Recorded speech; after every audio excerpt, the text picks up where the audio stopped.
Hi tech होने का दम भरने वाली अमेठी पुलिस एक परिवार के कातिल चंदन की गिरफ्तारी में पूरी तरह से फेल साबित हुई। लाव लश्कर, उपकरण, संसाधन सब धरे के धरे रह गए। पुलिस सिर्फ यहाँ वहाँ दबिश देने में व्यस्त रही और एसटीएफ ने अपना काम कर दिया। एसटीएफ द्वारा चंदन की गिरफ्तारी होने के बाद अब पुलिस अपनी पीठ थपथपाती दिख रही है। रायबरेली के रहने वाले शिक्षक सुनील कुमार, उनकी पत्नी पूनम और दो बेटियों की अमेठी के अहोरबा भवानी कस्बे में हत्या की घटना ने लोगों को हिला कर रख दिया। घटना के बाद कई तरह के कयास लगाए जाने लगे कि आखिर पूरे परिवार का सफाया करने वाले कौन और कितने लोग होंगे। कुछ देर बाद पता चला कि शिक्षक की पत्नी ने रायबरेली के ही रहने वाले चंदन के खिलाफ छेड़खानी का केस दर्ज कराया था। इसी को आधार मानकर पुलिस ने कार्रवाई शुरू की।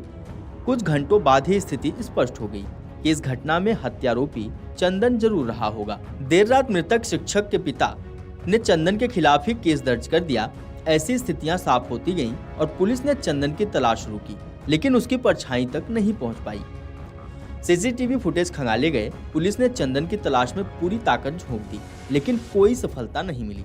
एसटीएफ ने यमुना एक्सप्रेसवे पर जेवर से चंदन को गिरफ्तार कर लिया। पुलिस हाथ मलती रह गई। पुलिस सूत्रों के अनुसार चंदन एक्सरे टेक्नीशियन था। वह अच्छी कमाई भी करता था। करीब 1.5 वर्ष पहले वह पूनम के संपर्क में आया था।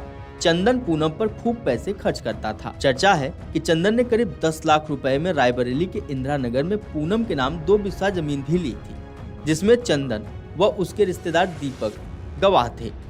चंदन ने पूनम और उसके परिवार से अपने रुपए मांगने शुरू किए तो दोनों के संबंधों में खटास आ गई।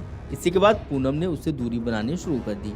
यही रार आगे चलकर हत्या की वजह बन गई। पुलिस भले ही दावा कर रही है कि चंदन वारदात के लिए पहली बार अहोरबा भवानी स्थित पूनम के घर आया था, लेकिन सच्चाई यह नहीं है। वह कई बार यहाँ आया था। उसे क्षेत्र में मकान की पूरी जानकारी थी। चर्चा है कि जब से शिक्षक का परिवार यहाँ रहने लगा था, तब से वह यही चक्कर लगाता रहा। उसे क्षेत्र की पूरी जानकारी थी। तभी उसे पता चला कि वारदात कैसे, किस समय अंजाम देना है, किस तरह भागकर निकल जाना है। इसलिए उसे घटना के दिन अपनी बाइक रिश्तेदार की दुकान के पास खड़ी की। हत्या के बाद वह भागकर अपनी बाइक के पास पहुंचा और फिर आसानी से फरार हो गया। पुलिस मुठभेड़ के बाद शनिवार सुबह चंदन को जिला अस्पताल से सीएचसी ले जाया जा रहा था। इस दौरान उसे सवाल किया गया कि घटना में प्रयुक्त पिस्टल वह कहां से लाया था। उसने जवाब दिया कि पता नहीं। उसने पूनम से रिश्ते की बात भी नकार दी।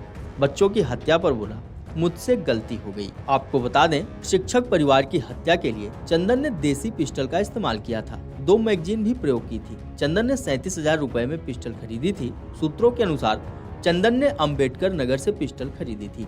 पुलिस असलाह सौदागरों के बारे में जानकारी जुटा रही है।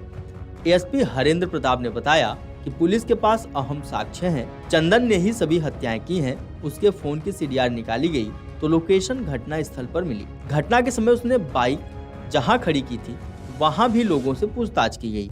वारदात में जब चंदन का नाम प्रकाश में आया तो पुलिस ने फौरी तौर पर चंदन के परिजनों से संपर्क किया।